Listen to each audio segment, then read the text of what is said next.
Okay. Okay, I'll hold on to it. Okay, thank you. Okay, good evening, everybody. I see there are some folks still coming in. We're going to talk very slow because our congressman is delayed in traffic, and so we want to give him ample time to be able to get here and participate, because I know you didn't come here just to hear me talk or hear Matthew talk. So the congressman is always very good about drawing a good crowd and sharing his thoughts, so it's always good to hear from him. So in case you don't know, I'm Kathy Watanabe. I'm council member for the city of Santa Clara, District 1, which is this area. And I'm just really happy to see a nice turnout. I know it's a Wednesday night and you've just come from work and you've had a long day, so thank you for being here tonight.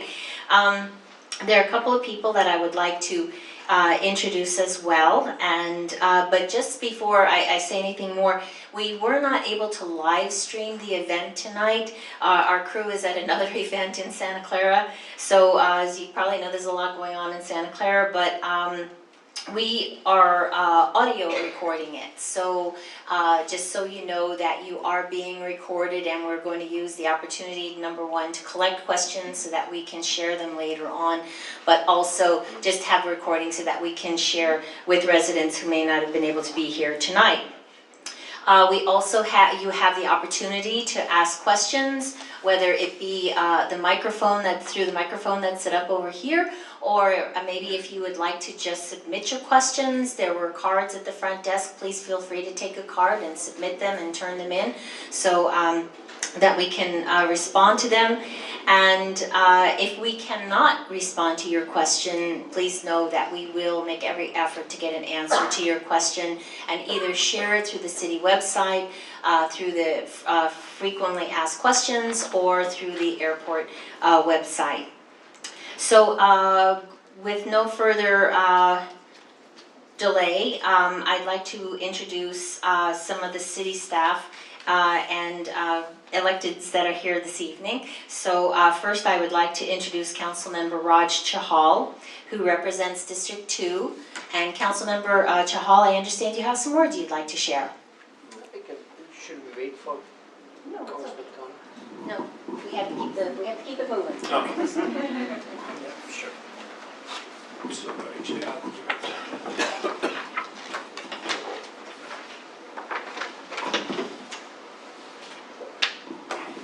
thank you, Councilmember Watanabe. Yeah, and thank you, Mayor Gilmore, for being here and attending it. I know we are missing Congressman here, so soon.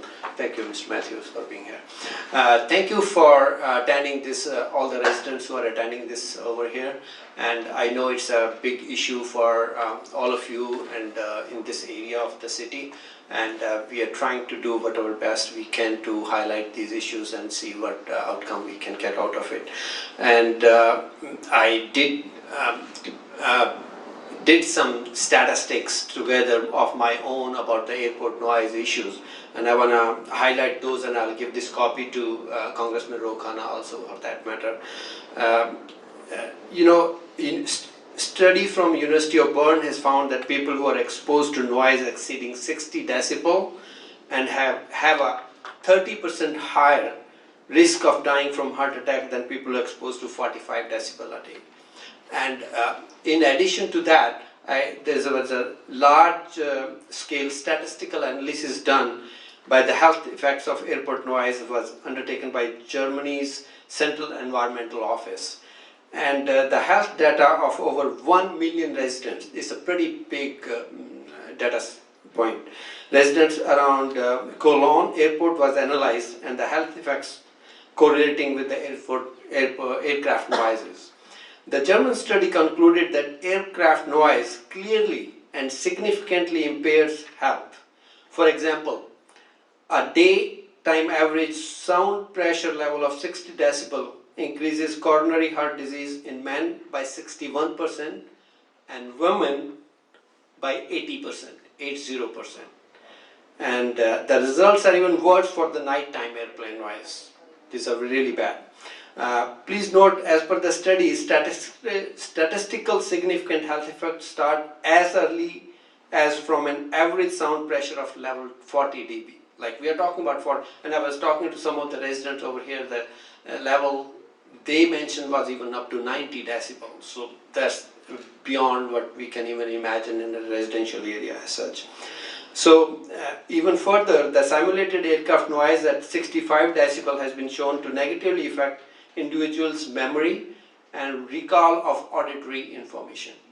So these are pretty serious consequences of airport noise, airplane noises, and we really need to look into these. And I hope Congressman and other involved, FAA can take care of some of these issues. And I recall, as per my discussion with the residents, the issue was not so bad a few years back, and it's getting bad to worse.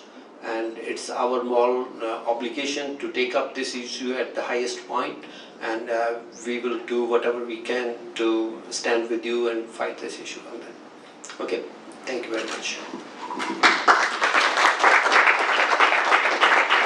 I might add that the city of Santa Clara actually in 1981 hired an expert to actually study the impact of airplane noise in the area. So that's how seriously the city took this issue going back even to 1981. So I was very happy to find that in my research, my own research. Now I'd like to introduce Mayor Lisa Gilmore. And one nice thing I found out about Lisa Gilmore is that she actually served on the advisory commission. She was one of the council members that served for the airport noise issue and going back to the 1990s. So the city of Santa Clara has been actually engaged in this issue for quite a while. So, which can be good and bad. It tells you something. So Mayor Gilmore, would you like to come forward and share?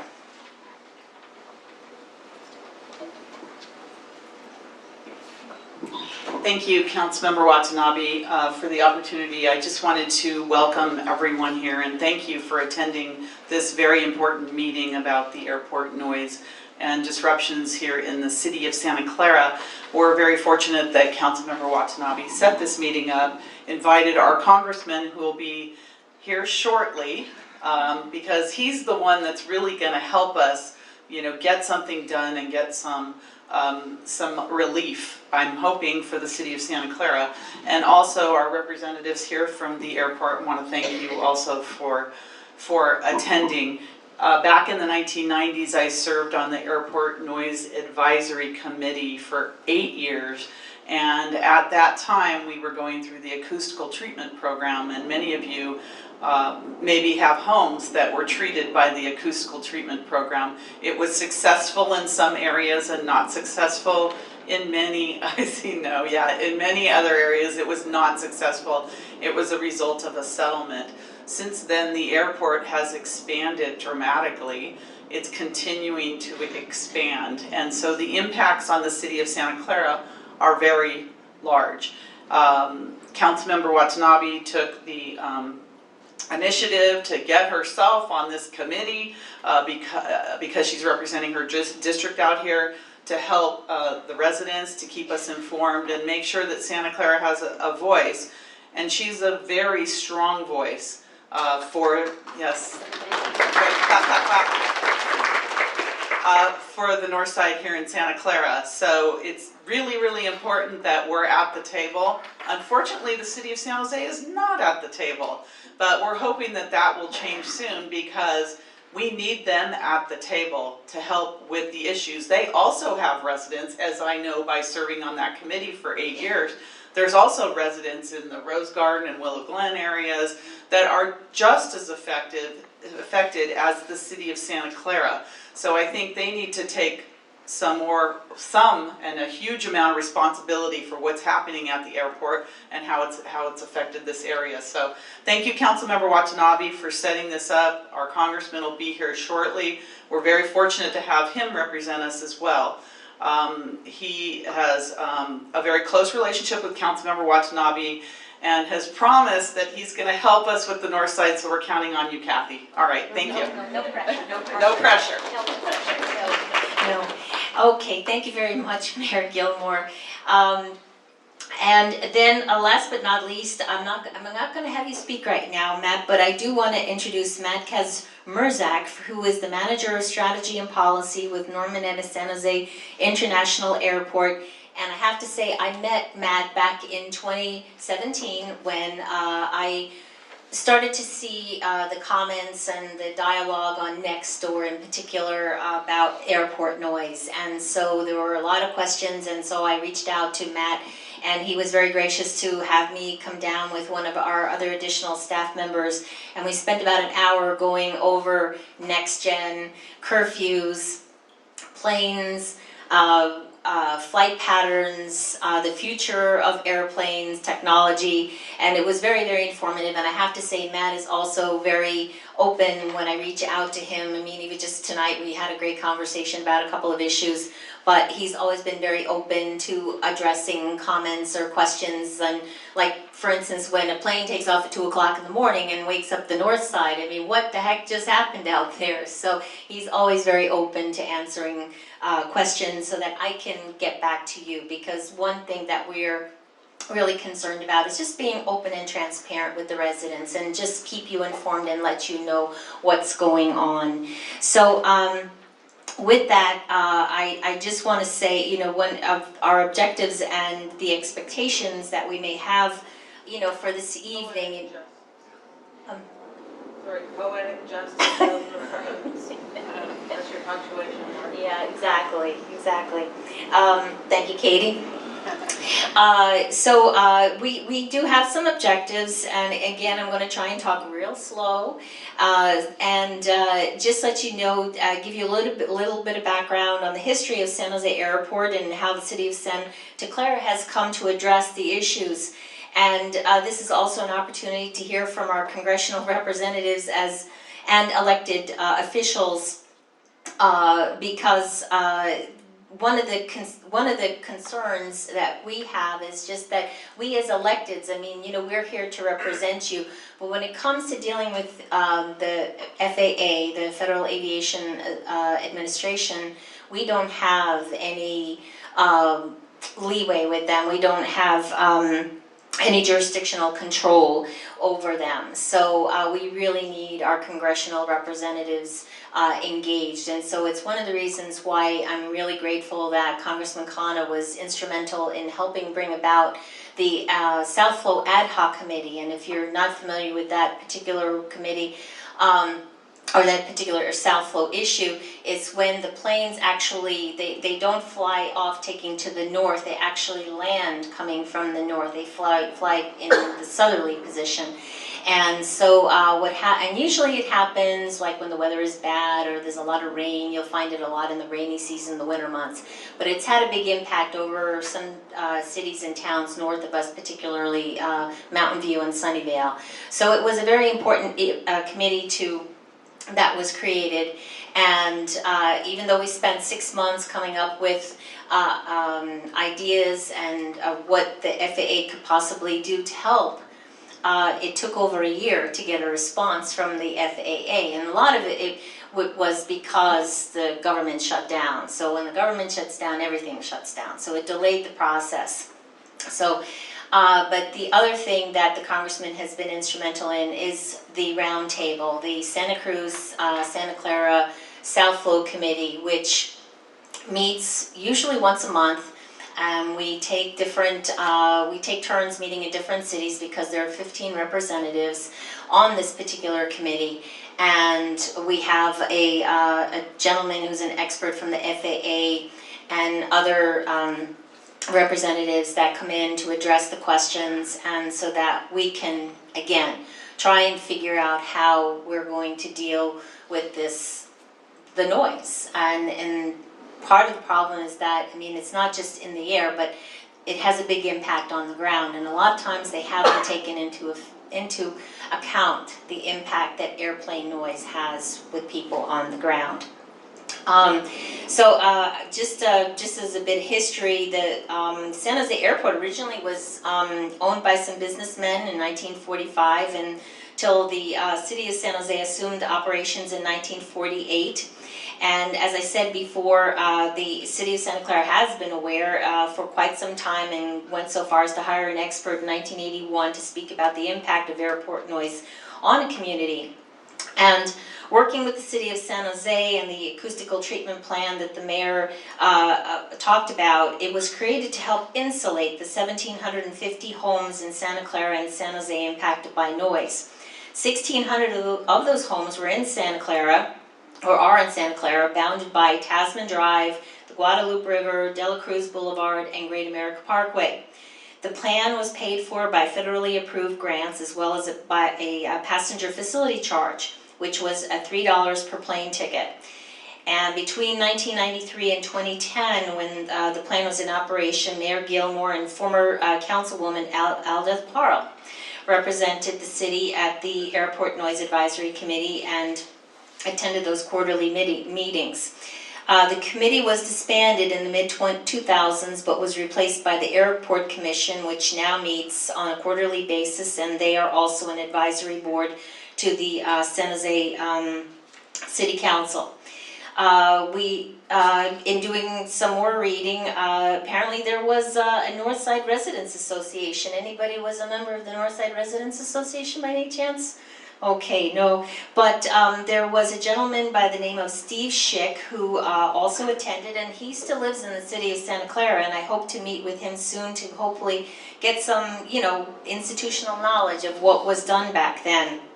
And they also had a newsletter, which was how they communicated information, and it was called the Northside Newsletter, which I would compare to today's version of Nextdoor, because that's the way we basically communicate. And if anybody's been on the Nextdoor thread, I went and looked back the other day. That thread's been going for over 2 years now, so there's a lot of information out there. And I have to thank Kendra Davis, our staff person who's here tonight. I've been looking for this information about, what happened in the past, and she went into the bowels of City Hall one day and came across this thick red weld with a lot of information that has really, really helped a lot, and there's just so much information, but it's giving really good history on what has happened in the past. So, in 2016, when I came onto the City Council, I live here in Rivermark, so I hear the planes too. And I knew that one of the major areas of resident concern was the airplane noise, which has definitely increased especially over the last 3 years, and I think Matt's going to talk a little bit about that.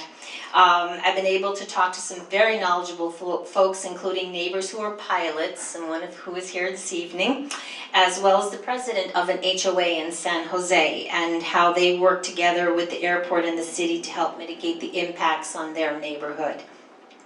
I'm glad to have been able to attend the ad hoc committee and the roundtable meetings in an effort to understand how airports operate and what can and frankly cannot be done to facilitate noise on the ground. More importantly, it is important to communicate with you, the residents, in an open and transparent manner, and I'm hopeful tonight is the start of a good conversation in supporting the quality of life and addressing noise mitigation for Northside residents. So, with that, I'm now going to turn the microphone over to you, Matthew, so you can go through your presentation. Thank you so much. Thank you everyone for coming out tonight. My name is Matthew Kasmerzak. I work for the City of San Jose at the Department of the Airport. The airport is a department within the city, so that's where I work directly for them. I've worked for the airport for about 5 years. I deal with external affairs, government affairs, policy, strategy, and I work directly for the director of the airport. The director of the airport is like the CEO of the airport, so I work directly within that department. So I also worked with Kathy on the ad hoc committee, so that was one of the groups that we brought together to try and address some of the noise concerns and dealing specifically with south flow issues. So that's how we know each other and have worked together. And in a previous life, a very long time ago, I actually worked for Norman Mineta when he was in Washington, D.C. as a congressman. So this was before he became a Secretary of Commerce or Transportation. So I'm very familiar with the way that the legislative process works at the federal level. So, we'll start with a small video about the airport.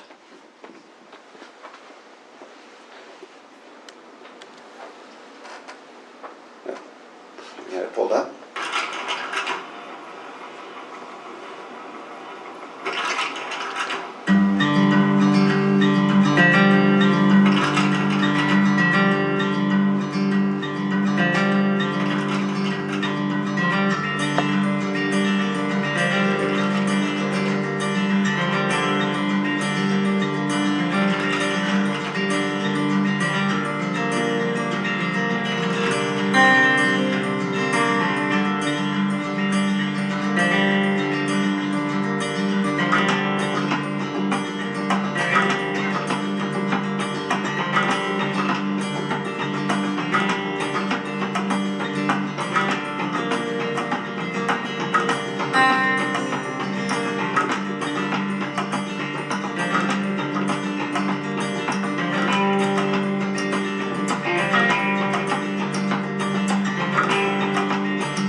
You may have recognized a young Norman Mineta and Mike Honda, who are there. I'm sorry, I'm trying to go back to the PowerPoint. There we go. Oh, no. What happened to my... Sorry. Oh, the slides. There we go. There we go. Okay. So the airport, this is our mission and vision statement. So we take seriously is our mission is to connect, serve, and inspire. So connecting San Jose, the Bay Area, Santa Clara County, all of South Bay, going down to Monterey, to the world, connecting people together, families together, businesses together, serving. We serve, the community, both, for business travel and for pleasure travel. We serve you as the residents of the region, and inspire. We represent Silicon Valley. We're Silicon Valley's airport, so we try and do our best to operate in a way that that represents that. That when you go to the airport, you feel part of the South Bay is there as part of your airport. It's your airport. Our vision is to transform how Silicon Valley travels, so that we operate in a unique way, that we provide you the level of service that you expect of an airport, and that when you go to it, it's different and better than most other places that you've been. We are, as again I touched on this, we are a department within the City of San Jose. We're operated by the City of San Jose, but we are an enterprise fund. So the airport itself does not take any tax revenue. We are self-sufficient.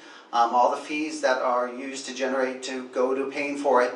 And as part of that, though, is one of the rules within the FAA is that all the money that we generate has to stay for aeronautical purposes. So it has to stay on the airport property itself. It can't be what's called diversion. It can't be diverted for other non-aeronautical purposes. It's a rule that the FAA has to make sure that the money that they authorize stays there.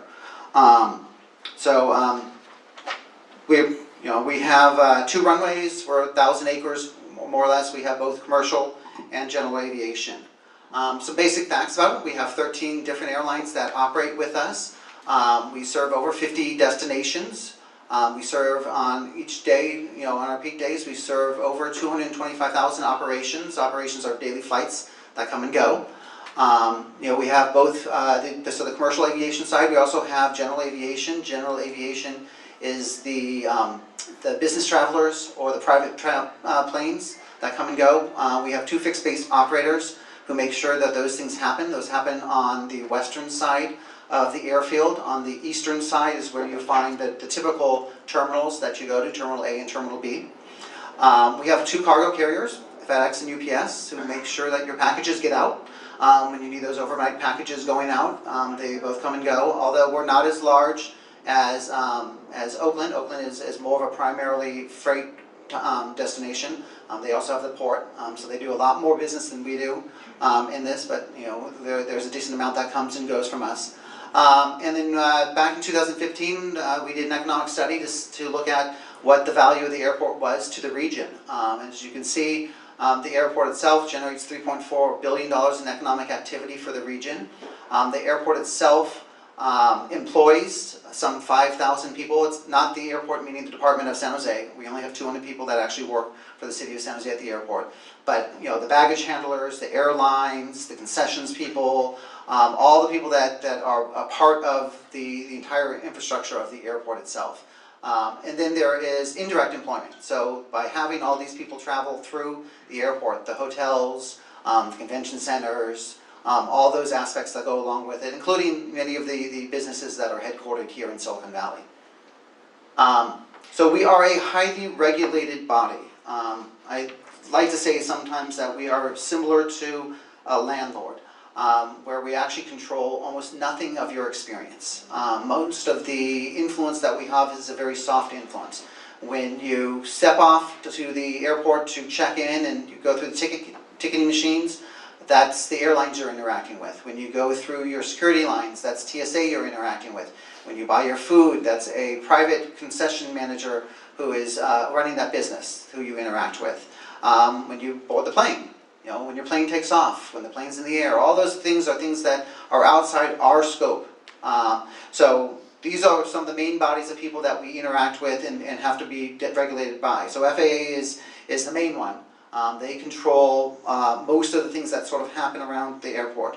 They control the aircraft as they're in the air. They control the aircraft as they are landing. They even control the aircraft on the ground until they get to the gate.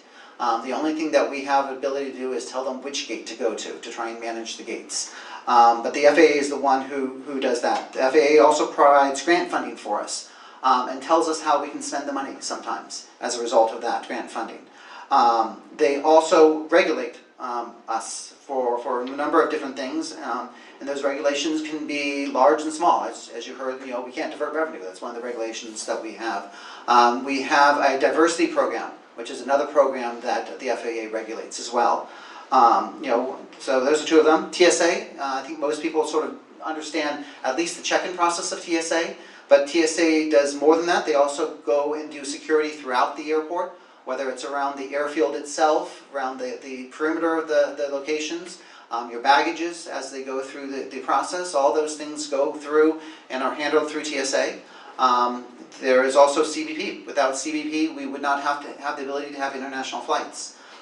They are very strict about their locations in the airport. In fact, there's very few people who have access to those parts of the airport. But we need them because they allow us to have the international flights. And some of this is some of the negotiations that we go through with these agencies to try and convince them to make sure that there's adequate staffing there so that we don't have long lines. One of the benefits of San Jose is you often can go there and there's not huge lines as you go through your check-in. And we work with them to try and encourage activity to make sure that the lines move as quickly as possible and make sure there's adequate staffing of this. But some of these agencies are challenged. CBP is one of those ones where they consistently have challenges recruiting enough people to work at the airport and here in the Bay Area. It's just very expensive for them. And the locality pay is not sufficient sometimes. So our destination map. So these are examples of some of the 50 different destinations that we go to. We have, as you can see, I think we're at 9 international destinations at the moment. We will be coming up with a 10th one coming next year. It's Toronto, which is going to be added to this map next year. But there's 8 domestic airlines, 5 international airlines. We recently went through an airline lease negotiation with them, and the airlines, almost all of them, have signed with us for another 10 years, which is a sign of their commitment to Silicon Valley and their commitment to the passenger traffic here. So it's helpful. Again, in large part, what we try and do when the destinations are chosen, we don't choose the destinations. I should again mention that. It's the airlines that are the ones that do it, but with the help of much of the business community and the folks around here, we communicate to the airline where the demand is, or what we're at least hearing the demand is for, and trying to encourage certain destinations. For the longest time, East Coast was one of those destinations that we were trying to negotiate more with, and we can still do more. The other thing we try and encourage is flights that are duplicative. So, we don't just have one airline who's serving one destination, but we'll have two. When you have a second airline come in, the prices for that second destination drop by 15% or more. So again, trying to make sure that our community is being served with the proper flights at a price point that makes sense. What I wanted to touch on a little bit today is the noise curfew that San Jose has. And some of it is to try and give you an understanding of how it works, the way it works, and how it all works together. One of the things that I should note in this is that the curfew program itself is allowed through a federal law that was passed in 1990. It's called the Federal Aircraft Noise Capacity Act of 1990, which is a noise ordinance that controls what is permitted at the airport and what is not. The only reason that San Jose actually has a noise curfew is because we were grandfathered in. Since this act was passed, no airport in the country has been permitted to make their noise curfew program more constrictive or more restrictive. You can ask the FAA, but as far as I know, I've not heard of any airport that's ever been successful in making a curfew program more restrictive or enacting a new curfew program. So with that sort of said, is our curfew program is a noise-based curfew. It's based on the noise that the aircraft itself makes, based on this EBNDB, which is the Effective Perceived Noise Level Decibels, which is a very technical term that the FAA puts together. And as long as it's for the aircraft that are over 89 decibels, or effectively perceived noise level decibels, during 11:30 p.m. to 6:30 a.m., aircraft are forbidden from landing. Now, there are exceptions to this. The one of which is you can see that there are certain aircraft that are grandfathered in that are allowed to operate during those hours. There are also aircraft that can fly during those hours that are the quieter aircraft. So aircraft have gotten quieter and quieter, which is a good thing. But there are certain stage 4, stage 5 aircraft that are allowed to go through because they're quiet enough to go underneath that level. There's also exceptions. So if your aircraft is on a regularly scheduled flight into the airport itself and scheduled to land at, say, 9 o'clock or 10 o'clock or 11 o'clock, and you're unfortunately been delayed because of any of these issues, you are still allowed to land. This was one of those things that was put into it to allow that to happen. So if there's weather issues or mechanical issues, air traffic control tells people there's air traffic control stops that happen. Security delays, these are all ways that aircraft can continue to land at the airport at that time. There's also government operated aircraft that can land, and then emergency operations components. Sorry. Yes? Oh, this is about landing. What about taking off during those times? No, you're not allowed to take, you're not allowed to take off during those times if you meet the criteria within this. There are aircraft that do take off at, I believe, 5:30 in the morning. 5:40. And those aircraft are deemed by the FAA as legitimately quiet enough to take off at that time. So they are quiet enough. Again, that's why I went through and said it's a noise-based curfew. If you're underneath that noise threshold, you are allowed to operate during curfew hours. So that's why it's done that way. So you mean to tell me that this noise is measured when they land, not when they take off? The noise is... That's what you're telling us by It's this. both. It's both. There's a measurement that the FAA does for the aircraft as they do both. So these are FAA ones that are based on the type of aircraft that it is. We're primarily the takeoff area, so you're telling us about the landing, which is the Rose Garden area. We get that, but right now you're talking to the other side of the fence, and we're the people that get the takeoff. at 5:40 in the morning? The curfew applies to both, takeoff Okay. and landing. So I get that, but how often is it reversed? how often is landing as it reversed? Yeah. 15% of the time you're in south flow. So the aircraft will come from the north, landing to the Right, south. 85% of the time, you're dealing with what we're talking about, and that is taking off Yeah. 5:40 in the morning. Yes, aircraft. Which is why we're here. Okay. Continue, thank you. Okay. Yes, the aircraft can take off at that time. So if the aircraft itself is quiet enough.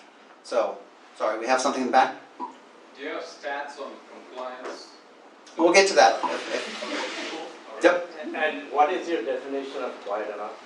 Cool, that's Apparently the decibels. 89 decibels based by the FAA. And you can look at, on the San Jose website, so Fly San Jose, SJC or Fly San Jose, there is a noise section within that will give you some very detailed explanations about what aircraft are allowed, what decibel levels are allowed, what sort of the details of it. As it was explained to me, is that many of these things are based on very formulaic things from the FAA that are extremely complicated as they go through it. So is the aircraft maker that determines the decibels? And that's what the FAA is using? Or are they actually measuring some of this Thank you. as it's happening? Yes, thank you. Again, the FAA is the one who determines those things, and that's quite a good question. I don't have an answer to that question. See, that's So- the issue, right? I mean, we never get FAA and SJC in the same meeting. Finally, you guys showed up, but there is no FAA here. We need a meeting where both of them are in the same room, because otherwise you will blame FAA, they will blame me, right? Yeah. We're not gonna win, we are Chasing the losing. tail. Yep, that's true. Again, you have a round table that is working on. Yes, you guys never joined that. Okay, again, that's the city of San Jose. Again, I'm here as a representative, a part of the airport, to try and give you an understanding of Exactly, how but San Jose Airport does not join those roundtable meetings.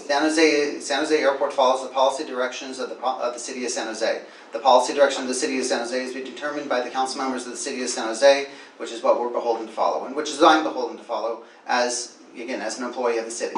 So I don't have the ability to control that. That's the public representatives. So on the City of San Jose website, there is a council memo that explains what they believe is the determination, what they need to do to join the roundtable. So why don't we do this as a quick way of trying to get through this, and then we can move off to the Q&A section.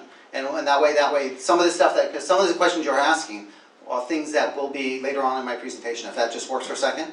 And then we can get back to this. Again, that's fine. I don't mind going through and answering what I can. So aircraft testing, so this is when the aircraft are on the ground. We work with the aircrafts to try and limit the amount of on-ground aircraft noise that happens. And I know that this probably doesn't impact your community as much as it does the people who live directly next to the airport. But we do try and work with the aircrafts to do that, the airlines to take care of those things. And you asked about compliance. So in 2018, we had 183,900 operations at the airport. Of those operations, 40 of them were found to be in violation and cited and fined for that curfew violation. So that is a 99.97% compliance with our curfew. So that is sort of getting to the question that one of you had around it. And the Again, fine, what is the fine amount? the fine is $2,500. So the details you can find about the noise curfew program is available on our website. And there's the website, again, if you want additional details on it. So, Can I ask a quick one on that? sure. How was that determined? 0.03%, 40 out of 184K? Sorry, I didn't hear the question. How did you determine there was a violation? And the 2,500 is the immaterial, right? Like, there is complaints filed by residents here. Is there a correlation? Have you done anything at all in terms of? So if I understand your question, you're asking where did the 40 come from? Yeah, Or let's start with that. So 40, how did you get to that number? the 40 are the people that were fined for operating during curfew hours without an exception. How did you determine they did that? They landed during the curfew hours, and when the airline land during curfew hours, we know about it. So we then generate a notice to them saying, hey, you landed during curfew hours, why did that happen? And if they come back and say, hey, we landed because we were delayed in Dallas because of weather issues, then they're allowed to do it. Or we were delayed in Dallas because of mechanical issues. We had to repair whatever they had to repair. Again, the goal of the airport and the FAA is safety first. And so, we want to make sure that there is no attempts to try and, they can repair the aircraft and deal with it. So if they fall within these exceptions, they don't get fined. It's allowed. I So. know you want to get to the Q&A, but just to add to what I asked, the number 40 seems ridiculously trivial or small compared to the number of curfew breaks or violations that we observe. So has anyone from SJC looked at the complaints coming through the website versus the actual non-compliance that we observe? We do look at the complaints that come into the website, and we do address those. We try and do our best. There's a lot of automated complaints that now come through and make it difficult to try and figure out what's going on with somebody to do the analysis there. We do look at, every month within our commission meeting, the airport commission meeting, we go over the numbers. Those numbers are posted on our website. The details of these 40 complaints are posted on the website. There's an annual report that is posted on our website that details all of these components to it. They do have on the website as well statistics about all the violations, so the ones that include the exceptions. So all those exceptions, you'll have those listed there that tells you all these aircraft landed and may or may not have had exceptions. So you might have, during a specific month, you might have 100 aircraft that flew during the curfew hours, but maybe 99% of them were exempt because they had any of these issues that went with it. So all that stuff is on our website. We do have to publish an annual report about it. We do publish the statistics every month as to what goes on with it. We do look at the complaints that come in and categorize those. We do our best. The challenge is we have one person who works on the aircraft noise issues, and they're a half-time person. He does his best to try and explain what's going on with things and why things happen in the way they did. One of the challenges is the Silicon Valley Bay Area itself is one of the most challenging metroplexes for the FAA to deal with. The only exception would be New York City. And part of that is because we have 3 airports here who are all in close proximity to each other. One of the things that we've learned working on many of these issues is that everything we tried doing on the ad hoc committee had repercussions for other airports in the region. You couldn't go higher because San Francisco is there. You couldn't do something else because Oakland was there. There were very narrow bands that you had to follow in the sky. And again, these are all things from FAA. Again, these are all outside the control of the airport and the city as well. So those are all things we've sort of addressed through it. So. Who decides the amount of the fine? Is that you or the FAA? The 2,500? The 2,500 was determined at some point in the past. I wasn't there when it was done. It's the city of San Jose, I think, is the one who controls that. The fine amount itself, honestly, again, if you go back to the 40 complaints, the fine itself isn't often the dominant force upon that forces change. We had an aircraft that was landing. They had a scheduled landing time of about 11 o'clock. And when they missed that time, they kept pushing up against the curfew. And if you land at 11:31, you're going to get fined. What we did is we worked with that airline and through conversations, explained to them, hey, you're keep getting fined here. This is not what we want. This is not what we want for the residents. And through discussions with them, they changed the landing time of that flight to make it more compliant with the policy. So. Have you ever considered increasing the fine? I mean, it's obviously not a big deterrent to any of these airlines. We found that, again, the studies that I've read about this have found that the way that our current approach has been more successful with it and the desires of what we want to do. So, sorry. The $2,000 penalty is nothing. I actually found a memorandum online, I think from 2014, where Yeah. it was, I'm sorry. I found a memorandum online where the issue was discussed and it was really heavily explored, and what were the pros and the cons basically, and in the end, they said, no, we won't increase it because it would deter airlines from coming and landing at San Jose, so. So that was then, this It- is it- then. Important. I know, This is now. yeah. Yeah, I think the problem that we have is that you're trying to paint a pretty picture with this slide. You're only telling us how many you find. You're not telling us how many actually landed after curfew on this slide. I'm telling you the ones that landed that were outside of the curfew that's allowed. So you're right. There are planes that are allowed, But you're not including those on that. those are all included on our website, those are all public I understand, documents, but so. what you're trying to point out on this slide is how pretty it is, but it's not. What I'm showing you is the ones that are not allowed to land at that time. The other ones are allowed to land at that time, so that's not a violation, it's not, it's not something that is, a violation. You're trying to be truthful with us, but it comes out to be like, you're not trying to be truthful with us. Okay. What you're trying to tell us is, you're trying to paint a pretty picture, which is not, right? You're not telling us how many airplanes actually landed after curfew. You're Even only with telling the- us you how many have got these. fines. That's nothing. The planes that land after curfew, that are allowed to land after curfew, Are the allowed or airport. not allowed, it doesn't matter, right? We just want to see what those numbers are. Again, I understand. However, the airport, when a plane comes into San Jose, we're not allowed to tell them, you cannot land at San Jose. The airport has, I'm not asking for that information. What I'm saying is that you're trying to paint a pretty picture, but that's not the true story here. okay, He's just saying, why isn't there a basic number for this in there as well, right? Correct. again, we have that on the website. This is a public document on the website, we publish it every We month. expected you to share that information Again, I can't go back retroactively and change my slides. So, sorry. for the future. Yes? I get that you're talking about landing, but we're a takeoff area, so I'm unsure as to why you keep addressing this time frame. I keep addressing it because you guys keep asking it. Again, I can move on. I think it's a San Jose issue, not Santa Clara issue. Yeah, we're a Santa Clara issue, like, we're dealing with the takeoff, and that's the gas and everything that's the acceleration of the airplane. I mean, I'm so tired of being woken up at 5:40 in the morning, that's why I'm here. Okay? Or 12 o'clock at night, and an aircraft takes off. Exactly, because you know what? And it's Y'all, definitely when it's the other way around and they're landing, we are so thankful. Oh, we're happy. We're like, oh, yay, it's a different season, because now they're landing the other direction, but you know what?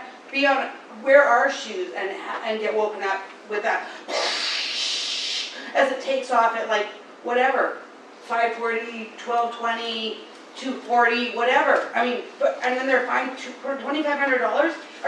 Are you kidding me? That was then, this is now. This needs to change.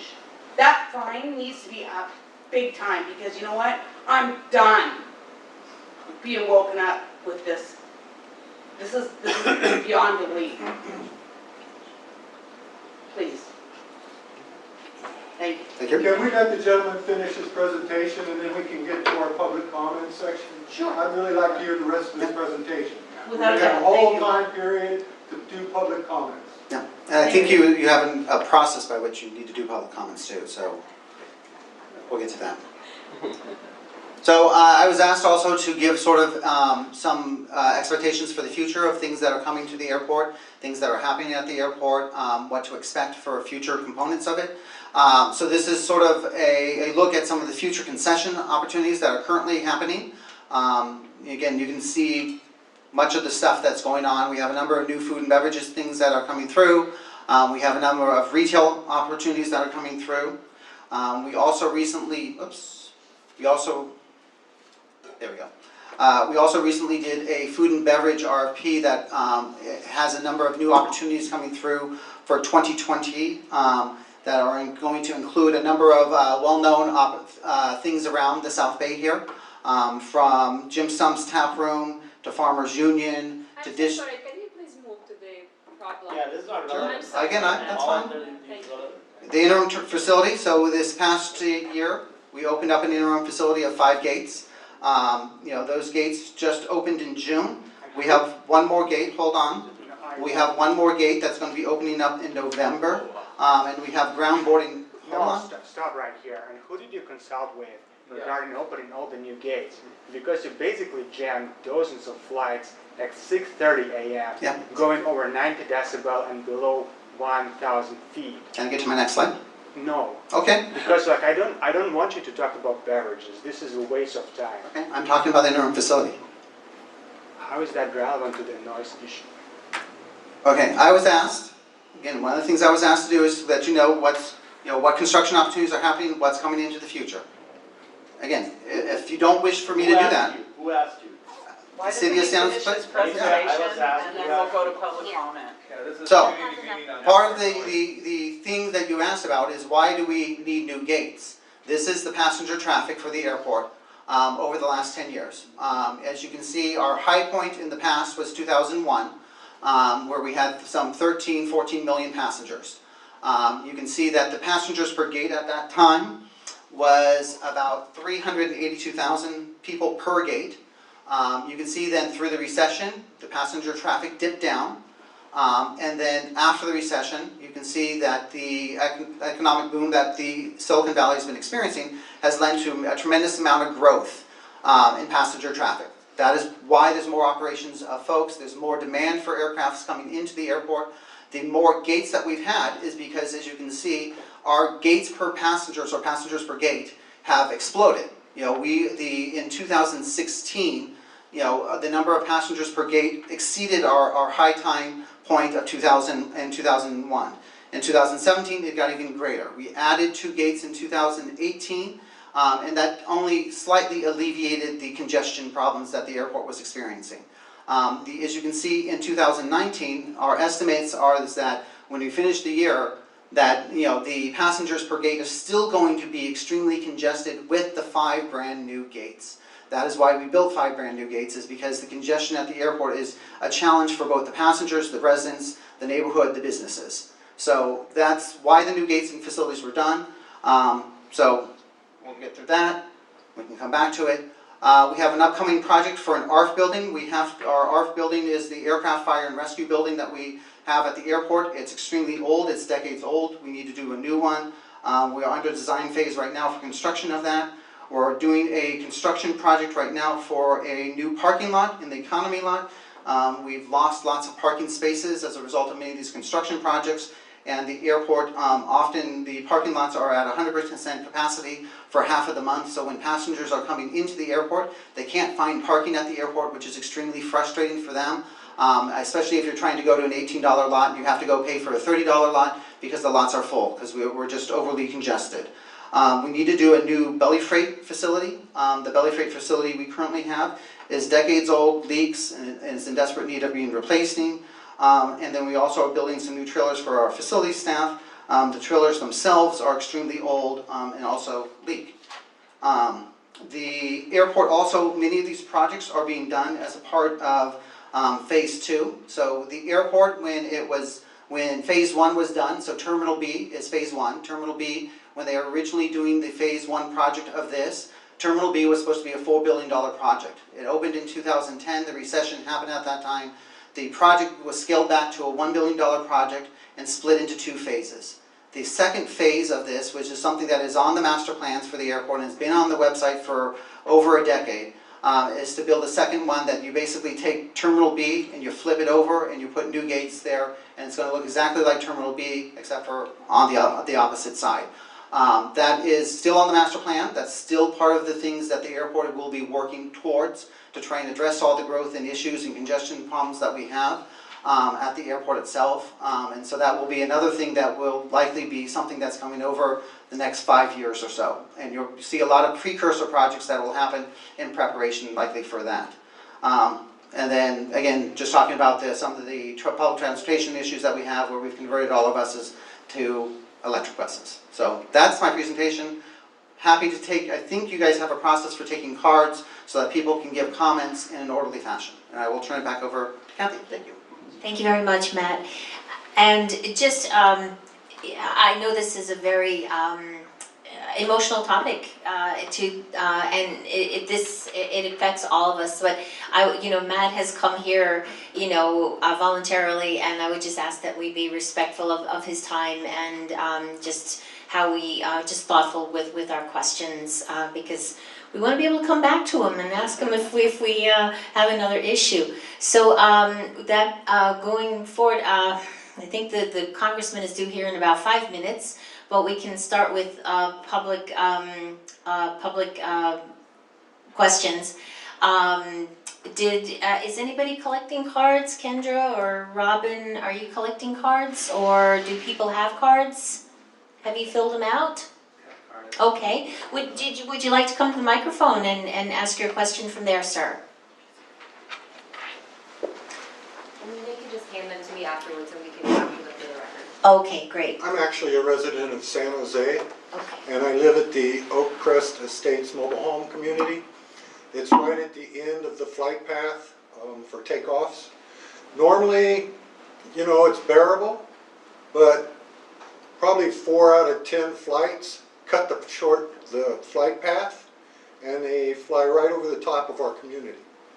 My windows rattle, things in my house shake, and the noise level is very, very detrimental to us. I've called and complained on a number of occasions and have never had anybody get back to me. I don't know why you have a line to complain to. They don't get back to you. We have never had any sound mitigation at Oak Crest Estates. The majority of homes there have single pane windows, and the noise is extreme whenever they cut that flight path short. And I want to know, is there any possibility of sound mitigation for my community? The sound mitigation program itself ended in 2009. Isn't that a shame? Again, I'm just letting you know what happened with the law itself, and so that mitigation effort discontinued in 2009. So I don't know of any current program that's being offered for that. Much of the communities that were offered the mitigation, all those communities went through and were offered something. Many of the communities, some did sign away. They did not actually undertake projects, and my understanding is those waivers live with the house itself. So I don't know, again, I don't know the specifics about your community itself. As for the flights themselves, again, the airport doesn't control the flight path. That's determined by the FAA and the tower. Well, you do have a flight path that is supposed to be maintained, and quite frequently, whether it's the city or FAA, that's violated. So what happens when that's violated? The FAA takes no responsibility or recourse? The understanding is it's been claimed to us is that the flight paths in the air are not hard, fast flight paths. There are flight paths that are normal paths of operation, but oftentimes there is vectoring or other purposes where the pilot themselves is allowed to determine, or the tower is allowed to change the flight path itself. And also the level that the plane is at, is that also up to the pilot before they turn? Those are all determined through the pilot and the FAA. Okay, so then I'm shit out of luck. Pretty much. Thank you.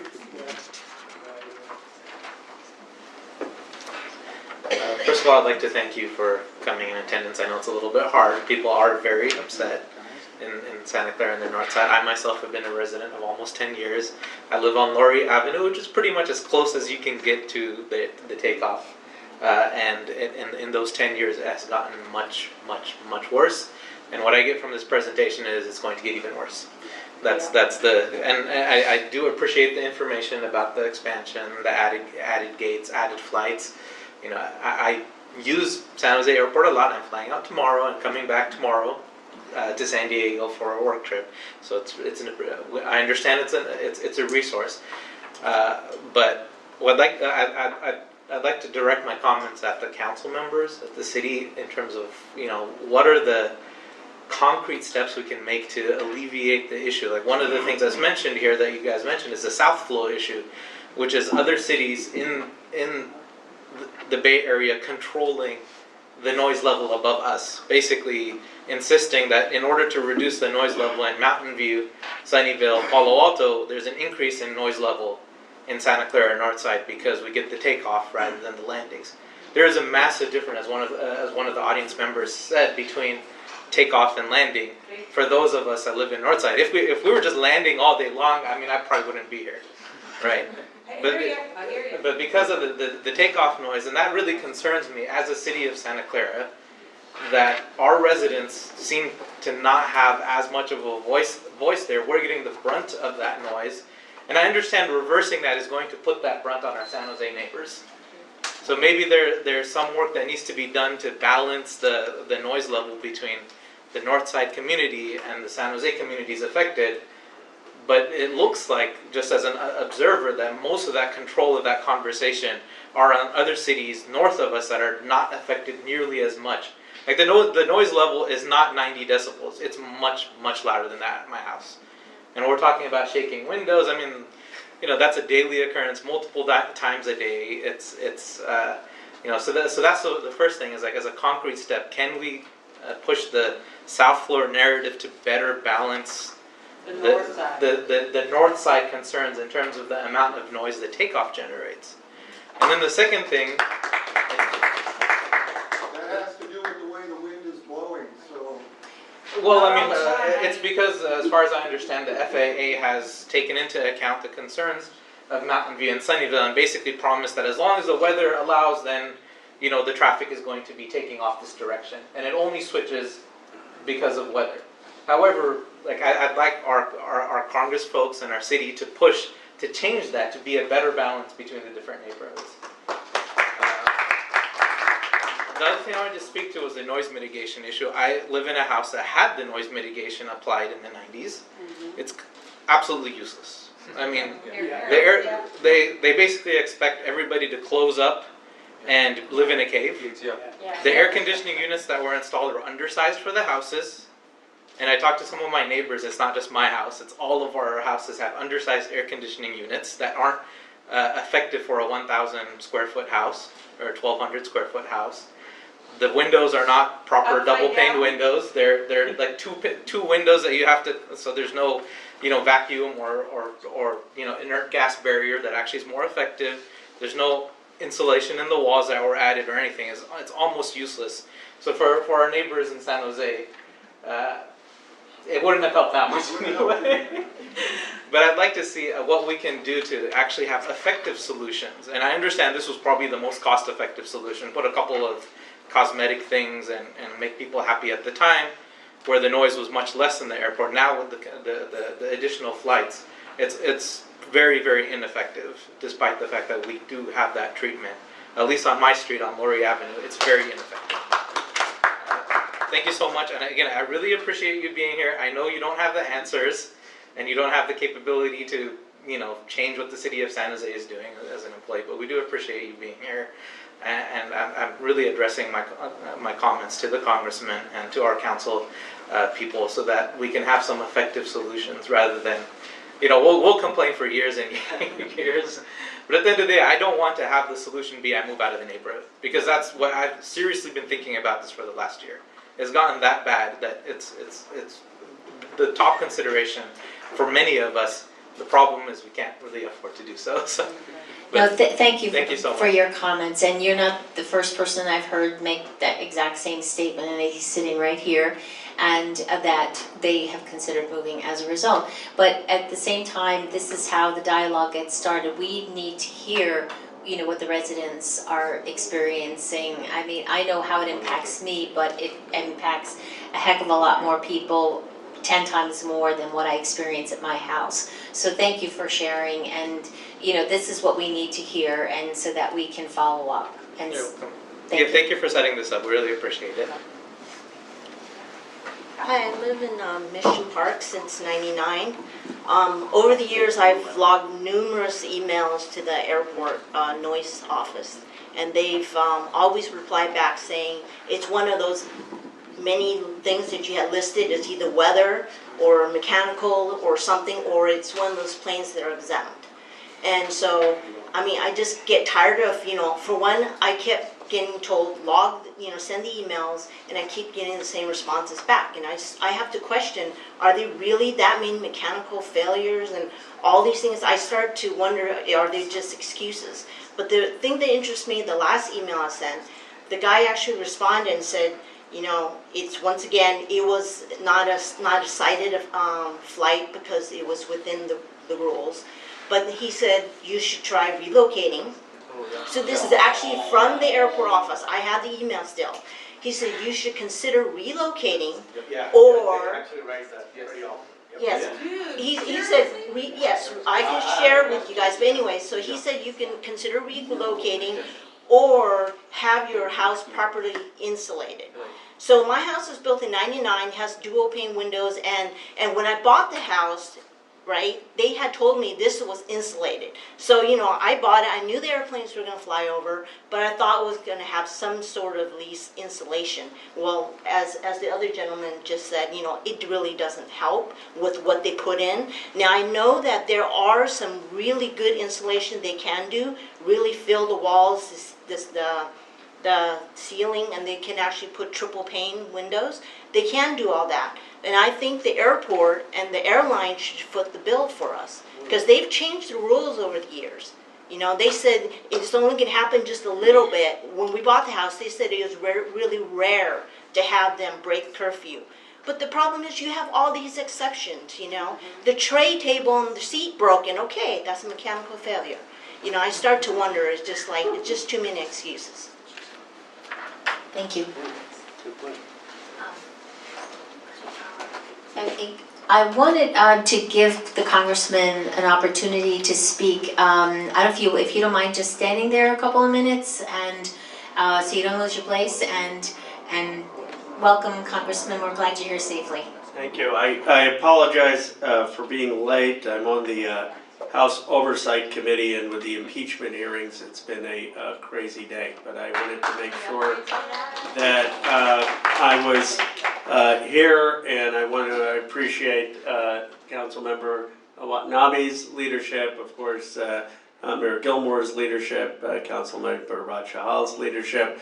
The mayor and I and Kathy Watanabe, the council member, have met and texted, and this is one of the biggest issues that they raise every time. The North Flow noise, the fact that the frequency of the planes has increased. Of course, I'm a resident here. We have our office here, and I hear when I'm outside on my cell phone. Sometimes I go outside the office. I hear every 10 minutes the planes that are taking off. So it's not a theoretical issue, and I appreciate. Yeah, no, I mean, I haven't had to do that because I live in Fremont, where my residence is, but I do know what the sound and noise, how distracting it can be. And we've heard your comments. Jules on my team was here, and Tom Pike got here, but I understand the anger and frustration that people have. Let me tell you what we've been working on, and then I'm happy to report back. We sent a letter to FAA on the next-gen system. And by the way, this is not just an issue in Santa Clara County or our district. This actually turns out that this is an issue across the country. Because I joined the Quiet Skies Caucus that a member of Congress started, who had airplane noise issues in their district. And there are about 20 to 30 members of Congress who have joined this caucus. Now, one of the issues is that the next-gen system doesn't consider noise in evaluating the decisions they make. They currently, under law, under the FAA, they don't have to consider noise. And we have asked, we wrote a letter in Washington. Unfortunately, the first thing you have to do is get someone to study the issue. So we have gotten the GAO to agree to study the issue that communities' input on noise should be considered. And I'm meeting the FAA administrator. The gentleman's name is Steve Dickinson. He's the current head of the FAA, on October 16th. He's coming before Congress. The Quiet Skies is going to have a meeting with him. I'm going to get a chance to talk about Santa Clara, the North Flow issue, and raise to him the issue that this has created in my district, in my community. And raise to him, I know Kathy is looking into the 1996 noise mitigation agreement with San Jose. I know there's concerns about limiting the amount of flights that are going over at the same time, or taking other measures that can reduce the noise. And I'm going to raise that directly with him, and I'll let you know what he says and what we can do to influence the decision. But ultimately, I do think we have to have a case to the FAA that they need to at least consider the community input. And we need to continue to advocate with this roundtable that Santa Clara is on, and Kathy Watanabe has insisted that Santa Clara get a seat at the table. That was not a guarantee, because originally, as you know, the noise was much more complaints were coming with the South Flow from Sunnyvale, and it was coming up in San Mateo, and the North Flow was frankly not considered as serious. And every week I'd say Kathy would text me, because I'll call you by your first name because we're fairly informal, would text saying we need to make sure Santa Clara has a seat on the roundtable. So they have a seat. I'm not going to overpromise, but I will say this: I get the problem, I get the severity, I get that residents are frustrated. The quality of life is getting ruined, and I will be advocating as hard as I can with the FAA. And I'm going to be advocating with Mayor Liccardo at San Jose to say that you have to look at the regional impact. You can't just say, okay, let's have as many flights out of San Jose because that's good for Silicon Valley and good for the economy. We have to look at the residents and have a balance and consider, no one's saying shut down all the flights or don't fly over Santa Clara. The point we're making is you have to consider the noise impact in addition to the business impact. You can't just look at the business impact. Maybe you can convince them to have a seat at the table with us. Yeah, well, we're trying. I mean, they San Jose ought to be part of these conversations. And, you know, they want things out of Santa Clara. Trust me, I don't want to get into the details. So they need to also reciprocate. And you've got a mayor who, you know, she cares deeply about Santa Clara, and she will fight for Santa Clara's interests, you know, and to the hilt. That's her. She doesn't have higher aspirations or thinking, oh, I got to win San Jose or that. She's a Santa Clara. Whatever you think of her politics, etc., I'll tell you this: she cares deeply about Santa Clara. She will fight to the mat for Santa Clara. And Kathy has been fighting on this issue, and Raj has been advocating and fighting on this issue. And I know it's frustrating because ultimately it's results, but I want you to be, you know, I was getting late, and I would have, if it was any other topic, I would have said, okay, Kathy, just give me a summary. But I came here because I know that this really matters. I mean, I get that this is an issue that the community cares about, and I will do my best to work with your leaders to try to solve it. Thank you. Thank you. Okay. Continue. I was about to play the airplane noise, but I guess that's redundant at this point. I attended a meeting a couple months back, and the conversations, or let me step back. I asked Kathy, how did we end up in this situation? She didn't have an answer. She said, hey, I don't know, right?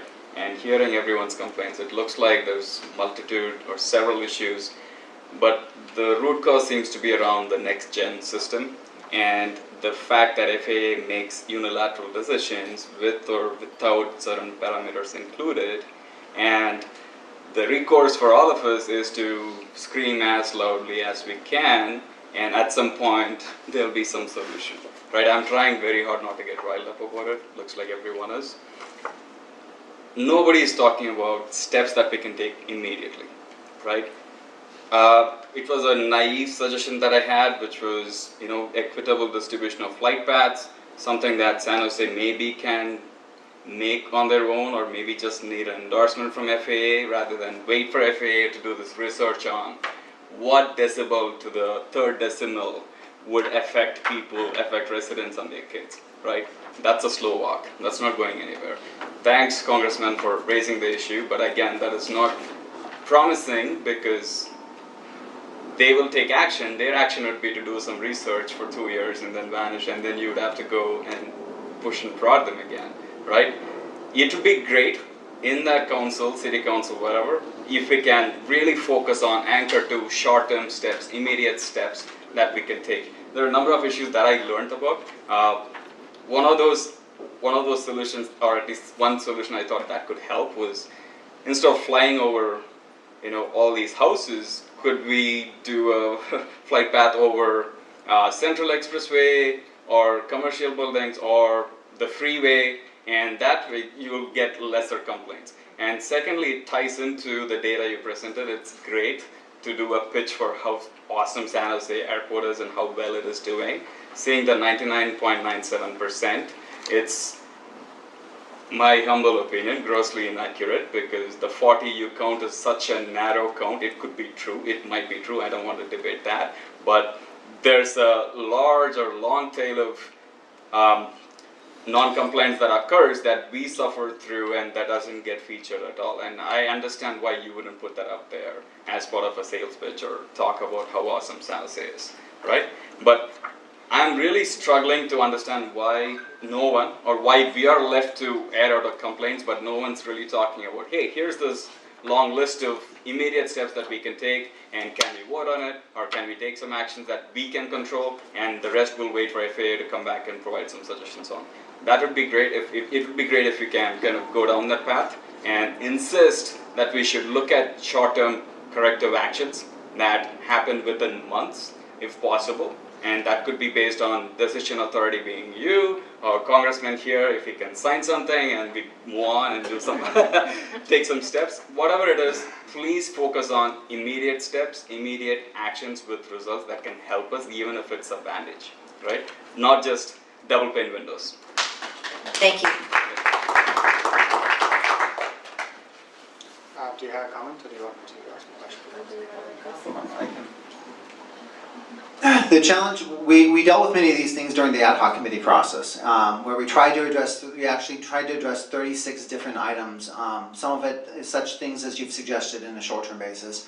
And we submitted those to the FAA. The challenge with many of those things is there were often other issues that it impacted, such as changing the flight path is no small feat. It takes 2 years, even if you have general agreement and consensus on what that new flight path is. The challenge for, again, going back to this, is it was one of the reasons I talked about this Metroplex being so difficult and being the second most complicated one in the country, is anytime you change a flight path for San Jose, you have a potential to impact flights into the other 2 airports. And the FAA is very cautious about planes getting too close to each other. And so that's one of the struggles that we dealt with. To try and address Congressman Khanna's components of his things, is that within the Senate Appropriations Bill for the Department of Transportation, there is language in there where the committee directs the FAA to improve the development of flight procedures in a way that will give fair consideration to public comment and reduce noise through procedure modifications and dispersion to reduce the impact on local communities. And they go through a big statement where they are trying to direct the FAA to include noise as a mitigation issue, or include noise as an issue when they develop new flight paths and procedures. So there is a movement within Congress and within the various communities to try and deal with this. The challenge is, as we've discovered within our conversations with the FAA, the solutions are very difficult. There's no easy, quick solutions. They don't have something in their hip pocket that they've kept hidden from us to try and get those planes from 10,000 feet to 0 feet. And so that's something that we've all struggled with. So we understand, again, I've lived within a flight path before, I understand as well the challenges that exist with that. So with that, I'll let you guys move on. I was just going to add, just to add to what Matthew just said, when we finished up with the South Flow ad hoc, there were 50 recommendations submitted to the FAA, and out of those 50, only 2 were viable. And it still took a year to get a response back. And as Matthew just said, to even implement something takes another several years because it has to be studied. So it's, unfortunately, I'm not, I don't want you to think that I'm, going along with it. I want to see it changed. I hear you, but this is just, what we deal with. But at the same time, if there is a way, definitely we're going to push for it, and I know the congressman will too, right? Absolutely. Okay. Why is reporting back to a non-next gen system not a viable option? That was the system before. What was explained to us is that that system doesn't exist anymore. The equipment that is on the ground, you had beacons that were basically on the ground in various locations. The beacons themselves were old, they weren't able to fix them, they lost the land rights to some of the places where the beacons were because they rented that space. That system doesn't exist. The justification they provided for some of the next gen is that it's safer. You know where that airplane is in the sky. You know what flight path that airplane is going to be taking. That airplane, rather than trying to hit a beacon and can be within 2 miles on either side of that beacon, you can be within a couple, 5 or 10 yards of where you're supposed to be hitting. The challenge is, yes, again, the FAA has recognized that there is now, then you create a superhighway of planes in the sky, and that does change that impact. Again, this isn't as much an issue for your community as it is for others, but that's why NextGen has had some of the impacts that it's had. It's been beneficial to those residents that now don't have the noise that was dispersed before, but dispersal now has been on this line. So again, that's why. Thank you. Go ahead. Hi, thanks everyone for attending and taking the questions. I understand Matthew represents the airport, but the questions we directed to you are mostly directed at the airport, so don't take it personally. I'd like to build on top of the previous question actually a bit, and just to quickly recap the actual issue with some numbers to summarize what we've been talking so far. So the severity of the problem is a bit underestimated. Right now we have planes going very frequently at about 1,000 feet. That is extremely low. And there are many times a day when a noise generated on the first line of residential buildings is over 90 decibels. And the National Institute of Deafness has established that levels over 85 are causing damage to hearing. This is a proven fact. So we're actually exposed to hearing damaging noise levels, which is extremely bad. And there are no noise monitors on the flight path directly. They're in the park, on either side of the flight path, but not underneath. But even considering that fact, the noise monitors which are not on the flight path are averaging to the levels over 65 decibels, which are in violation of the city law.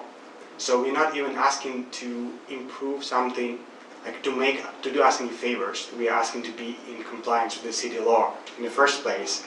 And on top of that, I know we're talking about the roundtable and all the meetings and the next steps, but just to put things into perspective, the roundtable has been happening for the 3 years. There was one letter sent to FAA, and the response was a no. That's just sad. I mean, we can't wait another 3 years for a letter and a no. And as the previous person suggested, we are not looking for a perfect solution. We just want to see that you are being cooperative and taking steps.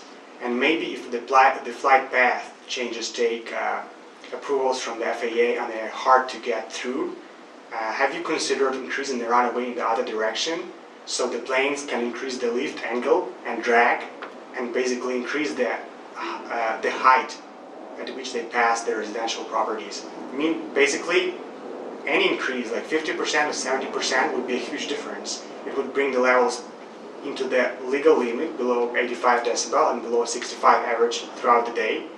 And we would have some sort of relief, and we would see that you're actually working towards the solution. Thank you.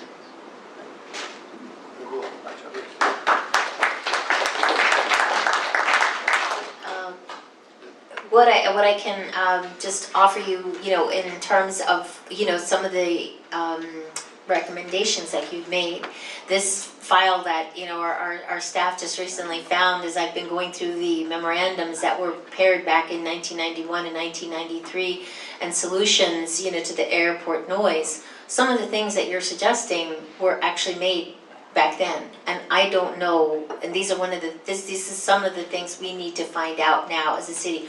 What happened? Why were these things not followed through on? Because your recommendations and a couple of other recommendations that have been made were made many years ago, and I don't know what happened.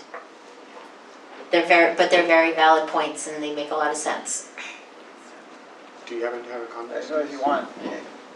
The only comment I'd have for that is that, through the ad hoc committee, we did make a recommendation to increase flight heights in various locations. The FAA response is on our website. And it was one of the ones that they did find to be, they used a specific word for it, not feasible, but it was potentially one that could be explored. But the unfortunate aspect is that the amount that they were talking about was not 50%. It was more like 100 to 200 feet higher, which is not going to have a noticeable difference in noise. Again, that's the response that we received from it. So. Okay. So what was the reason for not going to 50%? I mean, 100 feet is meaningless. Because there's flights above that are flying there. That you have to have the spatial difference between the flights that fly above the flights to San Jose. So they need vertical clearance there, and so they can't increase it higher because then the vertical clearance is not sufficient with the flights that fly above it. Again, going back to the complexity of this Metroplex area. Hi, thank you all for the information. My original question was what sort of short-term solutions were being considered, and I understand many were considered, some slow progress on potentially two. My question now is just, other than Nextdoor, which I realize has its limitations, and submitting noise complaints, what are constructive ways that we can be involved and continue to be involved in the discussion? And what I would say is, there are probably about 40 people today, but the number of people that are impacted by this is much, much larger. So how do we involve people in this in a constructive way? I'm glad you asked that, because as I talked about earlier, years ago there was a Northside Residents Association. I don't know where you live, but actually one of the questions I wanted to ask tonight at the end of the meeting was, would anybody be interested in being part of resurrecting the group, basically, so that we can communicate with each other and find out what's going on, be able to attend meetings, gather information, and just basically work together as a community. And because it seems like it's been successful, like in the Shasta Handshed HOA in San Jose, in Palo Alto, they have a really tight group. There are some also very good online groups that have formed, and that just communicate a lot of information to each other and support each other. And so if you're interested or others are interested in doing something like that, I'm all for it as well, and just to keep people involved and engaged, because like I said before, you know, by you coming and sharing tonight, that's how we learn, so that we can move forward and then know what we need to do.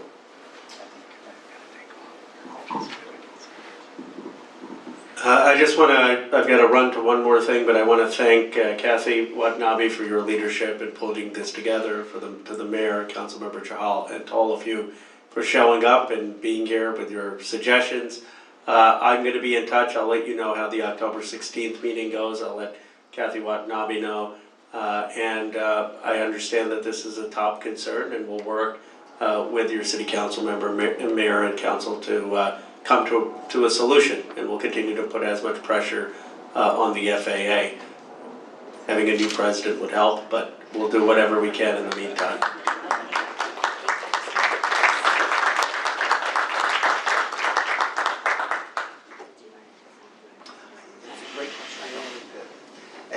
The struggle is, it's a great question, and it's a very constructive question. I think what you're doing in having the conversations and including the congressional representatives into this, because really the only way change happens for this is at the federal level. The federal law supersedes all of the laws of the cities and the states, and the FAA has the jurisdiction over aircraft's airspace. They have the opinion that they have the control of anything from the blade of grass and up. That's just the way that they've explained it at times. So again, I think that those inclusions, and I think again part of this is this is not the only community. This is throughout the country. There are lots of communities that are dealing with aircraft noise. I think the FAA, understandably so, didn't consider certain things when they went through the process. They've learned, and they're trying to adjust. The roundtable regularly now has FAA added as a part of the conversation added. They showed up to our ad hoc committee consistently. Every month they showed up and included the conversation. They brought in people from other jurisdictions, all the way down from Seattle, to continue the conversation with us. So they're trying in their best way possible. They're actually, they're trying to include this as part of the conversation. So again, going to that is including the federal folks into the conversation is definitely an important component and a necessary component. I know it's slow though, and I realize that. So, Rob? Hi, I live here in Rivermark, and the biggest impact on my quality of life is the violations of curfew, whether they're taking off really late at night or really early in the morning. And I was really disappointed to hear that the fine for the violation is only $2,500, and it's just obviously not an effective deterrent. Someone said, well, the airlines didn't like that, but I mean, if the airlines don't like that, there's an easy solution: just don't violate the curfew. There's already exceptions for emergencies, weather, and this is not something, and as you said, this is not something that we have to ask the FAA to do. This is entirely in control of the city of San Jose. So this is an action we can take right now. We could request the city of San Jose to review this fine, and it hasn't been increased in many years. It would be an effective deterrent to airlines to breaking the curfew. It sends them a message. Maybe it's just symbolic, but it shows that the residents are asking for this. So what do we have to do to get that fine increased? Do we write a letter to the mayor of San Jose? What is it that we need to do? You can talk to your local representatives and try and have them work My with... local representatives are Santa Clara City. We have no jurisdiction over the fines. Your representatives have regular conversations with the representatives from the city of San Jose and have a regular dialogue about a multitude of issues. And so they could continue this conversation on that level with them and try and encourage the city of San Jose to do that. Again, I mean, the challenge is that there's lots of multitudes of constituencies that you know, all your elected representatives are trying to balance. Again, I'm not an elected representative. I'm an employee of the city. I follow the policies of the city itself. So those are the representatives that will be dealing with this on that level. And again, just from their standpoint, they try and balance the needs of the community. Okay, well, there's two city council and the mayor here. I hereby request that you request the city of San Jose to increase, at least look at this fine. It reminds me of the stadium noise violation fine. What is it, like $50 if they break the curfew? Okay, thanks. Hi, Bodie. Hi, thanks for organizing this. I think, thank you for all your efforts, and thank you, Mayor Gilmore. Thank you, Councilman Shaw. And thank you, Matthew, for showing up. I know we're not a pretty audience. So, we actually live in the Mission Park area, which is right behind the Levi Stadium. And funny enough, when I walked in, I was talking to Mr. Chow, and he said, "Hey, how do you compare this issue with the stadium noise?" Right? Very relevant. I thought about it a little bit, and you know, if you take the impact to our life over one calendar year, if the stadium noise impact is 1, I would say this is 10,000. And I'm not joking, because we have only about 13 football games, you know, a few concerts, which rarely breaks curfew, and also, believe it or not, when the main band comes to play, they actually turn down the volume. They don't want you to hear the music for free. So, but this one, every morning, starting at 6:30 a.m., I know it is not in the curfew hours, but right after that, right? 6:30 to 7:15, I would gladly invite you to come to our house, okay? And we live about 5 miles away from the airport. We are not like right next to the airport, and we've been living there since early 2010, almost 10 years. But this has started happening since late 2017. And I don't know if that is because of the quote-unquote South Flow resolution, but that's when it really started impacting us. Before that, we were mostly on the landing pad. You know, flights were not right above our head, but now, thanks to this next gen, we are actually on one of those rails. So it goes every minute, and sometimes you can actually see the next flight coming in, right? So it's like every minute one flight from 6:30 to 7:15, no exceptions, right? And yes, and thank you, Mayor Gilmore. I mean, I didn't know that you actually worked on getting the double pane windows in our neighborhood, but this was before our time. Either, you know, that was a technology that doesn't work as well after 20 years or so, or the sound has gone really worse. Both. Both, yes. So unfortunately, it doesn't help. And also, like the backyard, you know, you can't really, like on the weekend days, you can't really go to the backyard. So basically, you know, and I guess I've been coming to every single meeting where we are talking about airport noise for the last 2 years, and I've been saying the same thing. You know, can we not divert some of these? Great, you have a next gen that works great for everyone. Move the next gen to Great America Parkway. Nobody's going to complain. There's, you know, on one side you have the Great America Park, on the other side you have commercial buildings. They have much better windows and they're not living there. Do that, right? Or distribute it in a way so that, it's just like, not people who are here get the brunt of the 85% you're saying, like we are on the takeoff path and we are getting actually 85%, the 100% of that 85%. So instead of getting that 85%, maybe we get 10%. We'll be okay with that. So, these are, I think, foods of thought. And also if we can get a commitment from you or your boss or the mayor of San Jose that you would actually show up at the roundtable meeting. Because unless FAA and San Jose Airport or San Jose City is in the same room, same time, there will be back and forth. Like when we complain, right? We complain to San Jose Airport, we say, oh, talk to FAA. Complain to FAA, talk to San Jose Airport. So, somebody is not being truthful, right? And I don't know who that is. And I don't think any of us know who that is. And yeah, we have also gotten pretty insulting comments back, responses back from your airport, where we have been asked to relocate. And frankly speaking, we are actually thinking about that. We are actually thinking about maybe going to Mountain View, Cupertino, who can voice their concerns much better, because somehow they made it work, right? The South Flow went away for them.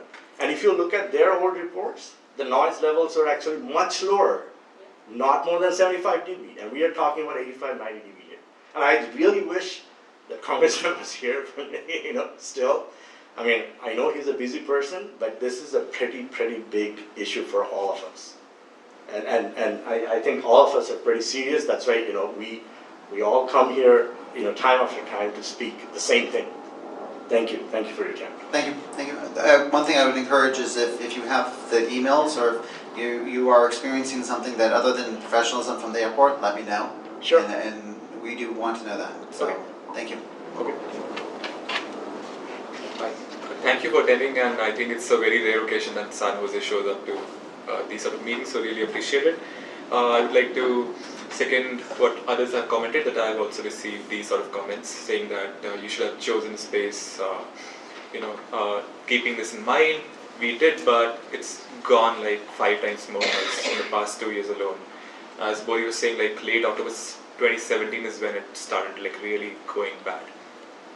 So that being said, the reason like I got from that person why San Jose doesn't come to these meetings was like this memo which was shared by San Jose City, and one of the lines was like really pinching was San Jose will not allow any flight alterations which bring noise to its communities unless it brings equivalent amount of benefits.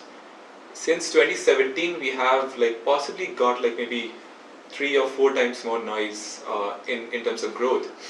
I have friends and family visiting who visited me in 2017, like they barely noticed the planes back then. Now they were like, we can't stay in your backyard. I have to be caged inside my house, I can't open my windows, there's no ventilation.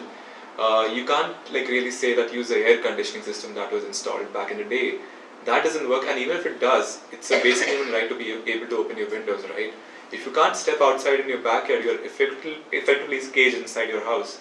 That's not a good situation to be inside, like, at 80 or 90 degree Fahrenheit temperature outside. That's just inhumane. Secondly, a lot of these questions are around, can we change the flight paths? Okay, sure, like FAA has like a say in that, but can you reduce the number of flights? It's growing like crazy. Actually, like when you said that there is this new international destination going to be added, I knew which one that was because I'm looking up in the plane, in the news, seeing which is the new flight that is going to be buzzing on top of my house. I knew it was Toronto. I knew there's a British Airways flight that takes off at 8:15 precisely because it's so low and it's so noisy. I had a friend who was flying from San Jose to London. I told that person that I know when it's your takeoff because I know that when that flight takes off. So it's so ingrained, like even if I sleep at 4 a.m. I'm woken up at 6:30 because it's like a war-like situation. It's like planes every 30 seconds, and that's not even now just in the morning. Throughout the day, I was working from home today because I had this meeting to attend. I cannot bear to stay inside my house right now, and it's a very serious situation. 90 decibel of noise every 30 seconds. The way the airport measures the noise is like average throughout the day. it's 65 decibel throughout the day. That includes the curfew. That means like throughout the day you have noise more than 65 decibel. So A, the metrics are flawed. You're measuring the wrong thing, and even by your own data, that area which gets impacted by that 65 decibel noise has grown by 20%. This is the data that is available on your website. So I understand you can't change the flight paths. Can you not just care about like the revenue that you're getting and also care about the community here? Because every single flight that you add, like Bodhi was talking, I was counting the flights. 6 flights took off while he was counting. That's the amount of noise that we have to live through. And you're welcome to come to like our backyards, come to our parks and see what these students in like Montague Elementary, Catherine Hughes over here are experiencing when they go out to play. So it's not just us, like students and everyone who's experiencing. And 90 decibel of noise every 30 seconds, it's just not possible. And I would urge Santa Clara also to take steps, because our code is being broken. We have this code of 55 decibel in residential areas. I think if San Jose is not taking any steps, we should take steps, because it's our residential areas. Do we not want people to stay over here? Because that's how you would get like people leaving en masse, right? If we keep on leaving, property prices will crash here. Schools get the funding through property taxes. Who's going to pay for it, all that? So you would get this vacant area pretty soon. If this keeps on happening, I don't think we'll be able to sell our houses, even if we want to. Thank you. Thank you, Gaurav.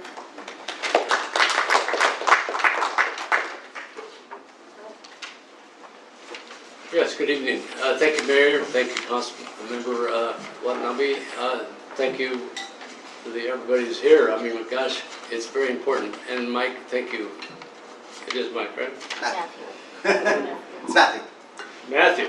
I should know that. That's my son's name. I should remember that. So I would just like to say I live in Santa Clara on actually the west side. West would be more southwest, but over to the Wilcox area, which is somewhat right in the middle of the town. And I get a lot of noise just from what we call visual flight rule traffic, small aircraft, but now it's becoming corporate aircraft. And you didn't list on notice, which I'd like to know, how many large corporate aircraft we have on the San Jose Airport and what is their forecast. That's interesting, because that's what's making the noise in my neighborhood. It's a large corporate aircraft. They're flying at very low altitude because they're on a visual approach. And that is, for those who don't know, those are traffics that are deemed okay as long as the pilot can land safely. And so that means he can fly at any altitude he decides it's safe for him to make a landing. The airport can control these things by small changes, and I would encourage the airport to at least help us understand and feel that you're making an effort. That is, we could call San Jose Airport in the Santa Clara area a noise-sensitive area, and that would be published by the airport. It would be a local change. It would be published to all the pilots. It would be published to the corporate pilots, and the airlines, of course, would be aware of that. And they would send out memos to each pilot and say, look, if you can, stay clear of San Jose or Santa Clara or the north side of the airport to mitigate the noise. And I think the biggest problem we're having is not the commercial airlines, although they're big and heavy and they make a lot of noise. We're getting a lot of noise from the corporate plane, the pilot that's flying VFR or with unrestricted control.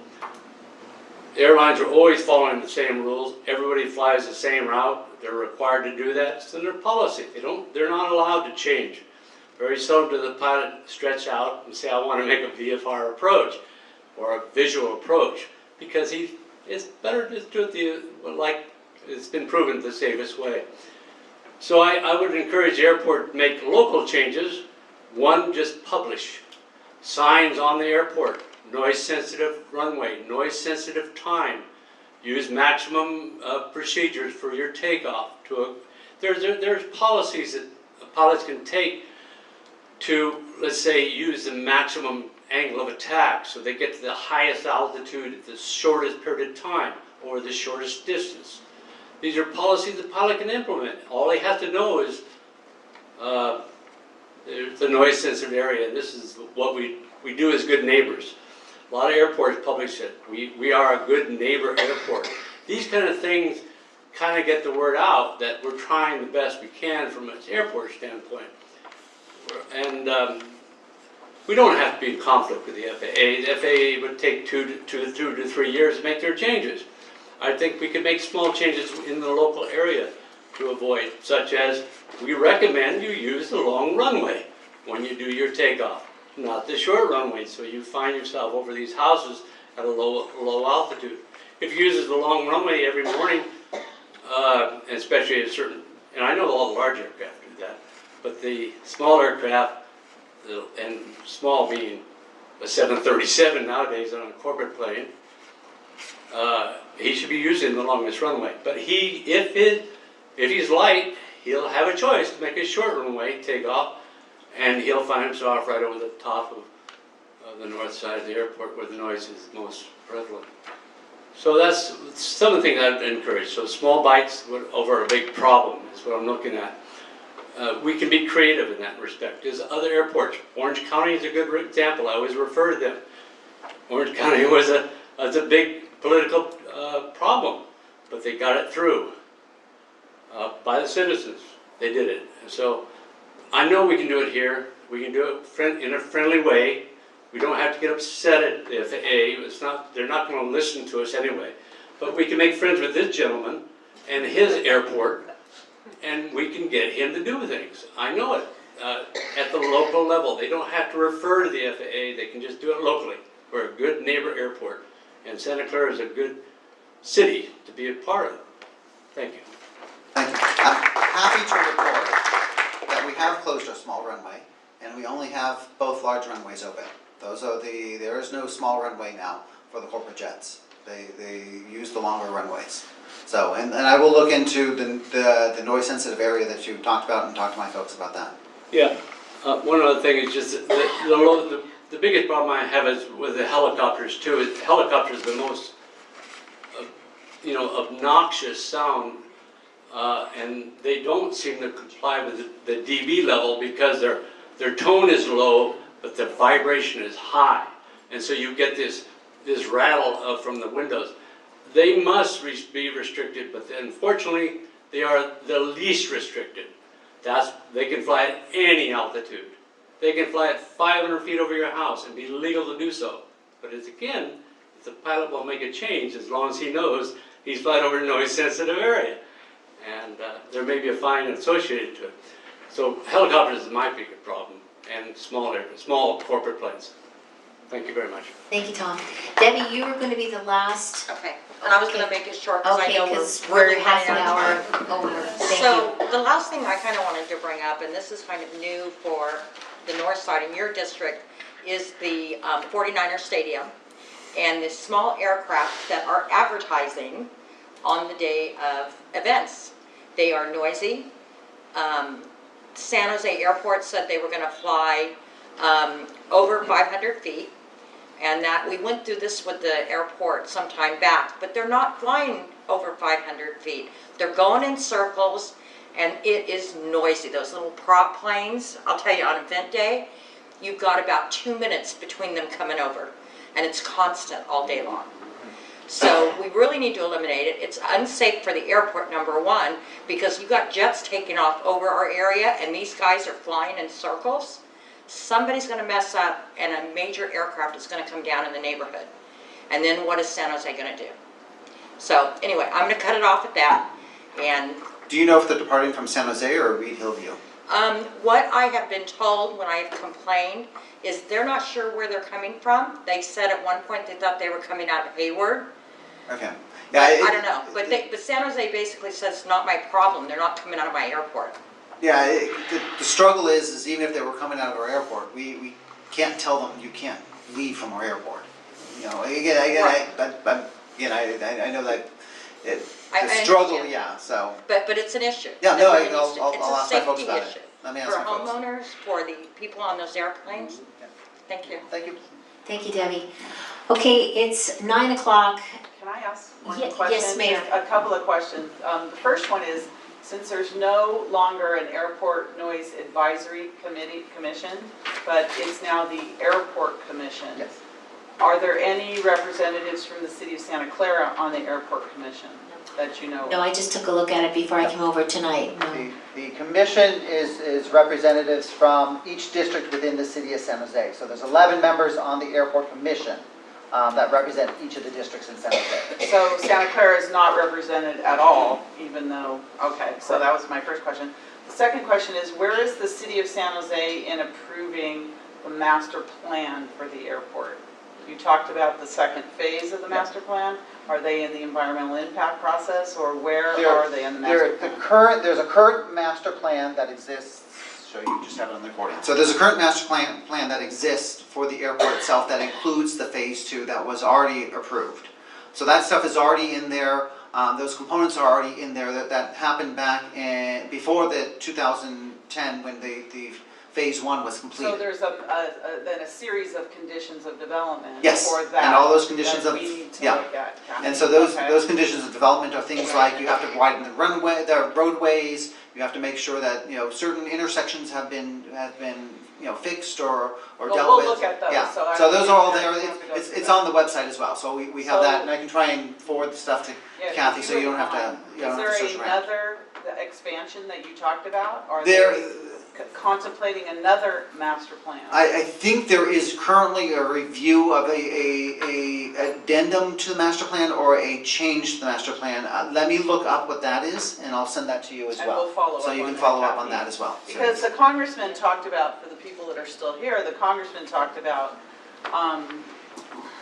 Sorry.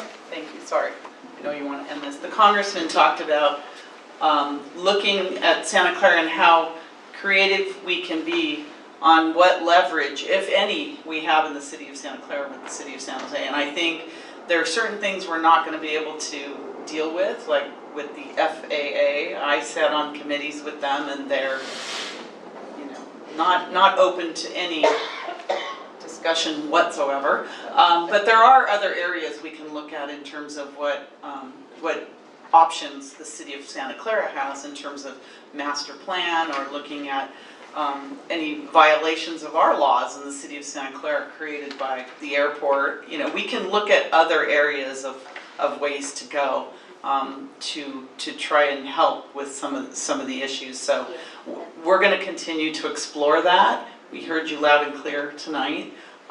It's just gotten worse. It's just gotten worse. And it's the quality of life for everyone that we're concerned about. So thank you very much if you can get those documents over to Kathy. One thing I want to point out is, as mentioned by the mayor, is a quality of life issues, and we are really impacted by it. One point I wanted to have a clarification is the compliance about the decibel level of the noise, which should be and what it is right now. Like as mentioned, that it's going above 90. So is that within the compliance of even within the FAA rules that okay, you will have a noise level of 90 decibel plus within the residential area? That's okay with the FAA, or are we are in a position to really challenge that? I remember 2018, the city of Palo Alto, even the council was threatening to file a lawsuit against them. So are there any grounds for that? Like are those within the compliance, or they are out of compliance for that?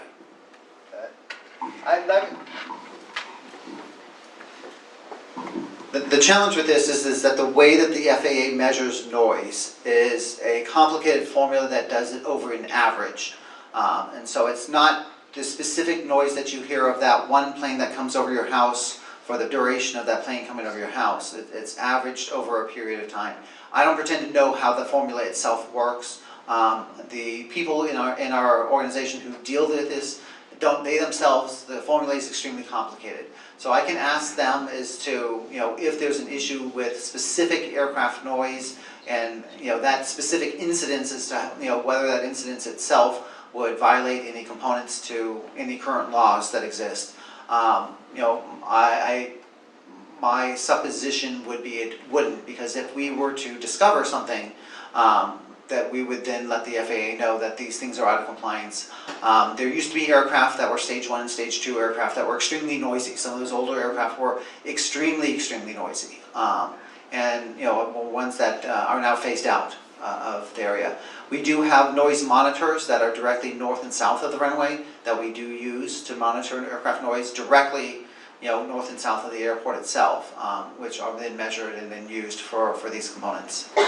One question on that average part, like, is it between, we have a curfew time. Does the average count that curfew time also, or no? Sorry, The 11:30 midnight in the night to 6:30 there are two components to the average time. There's a nighttime component and there's a daytime component. So there's two different periods of time that are measured. And when you fly at night, you receive additional penalties. So if you are noisy at night, that counts more against than if you're noisy during the day. So if you're noisy at night, the average increases more than it would than if you were noisy during the day. So plane flying. So there are two averages then we are talking about. Correct, there's daytime averages and nighttime average, but again, the nighttime flights are penalized more. So a flight that's the same level of noise during the day would be a higher part of the average. So, but I'm being told you're past 9 o'clock, there's a 45 minutes over, so I pass it back. Thank you, Matthew. Okay, one thing before we go, if you have the agenda at the bottom of the staff has listed the next roundtable meeting, which is October 23rd in San Jose at 1 o'clock. And then we have our next regularly scheduled council meeting next Tuesday, October 8th. If you'd like to come and talk during public presentation, it's an opportunity to talk about issues that are not on the agenda. And also just for your informational purposes, the City of Santa Clara does have a website for aircraft noise. There's also a link to the Roundtable website, the SJC, the annual noise report that Matthew talked about earlier, and then finally, reporting airplane noise to the airport. The link is there. I actually do it on a pretty regular basis, Matthew, and I encourage everybody to do it as well, because that's how they know how noisy it is in the area. And I'm going to tell you something regarding the South Flow.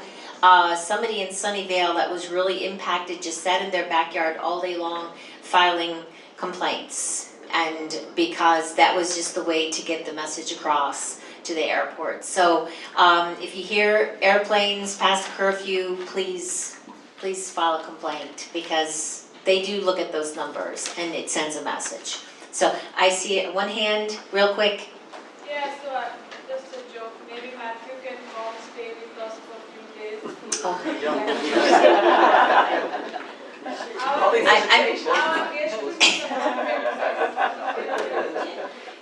He's lived near a flight path.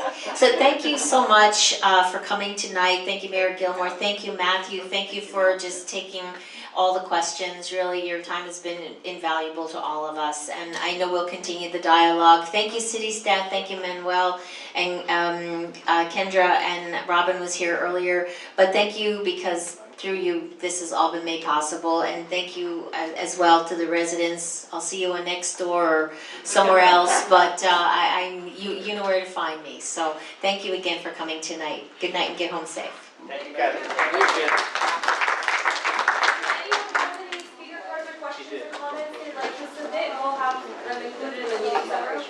Thank you guys so much. Maybe airport is Oh, you're looking for We really appreciate all the effort that you do for us. I'm so sorry. It was stage fright. What I should have told you, no, my brother is Michael, and I'm Matthew. Because my mother used to say, Matthew, Michael, Mitchell, When I saw your name, I thought, okay, and I thought, I don't know where that came from. Thank you, Matt. Yes. If you have a card, not that I'm trying to. I just like this is over, Michael. I want another. That's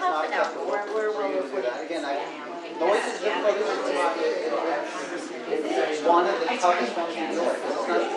No, I understand. But again, you should have a problem. Yeah, if you can maybe talk to, I don't know, your domestic or maybe.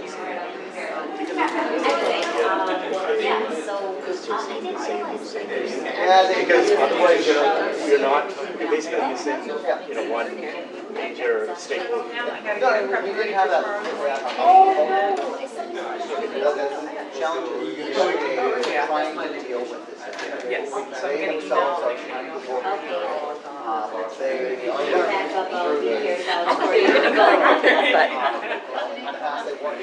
He has cameras, he can see what they're going if he really wants to.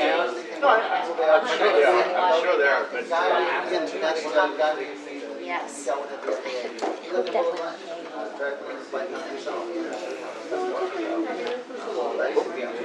right, nice meeting you. How about the growth of they're gonna have like the airport, like in terms of sites? No, I mean like plastic, even sending everything that's coming in. The airport is not allowed, No, I mean like, yeah, because Southwest, 95% of the, I mean,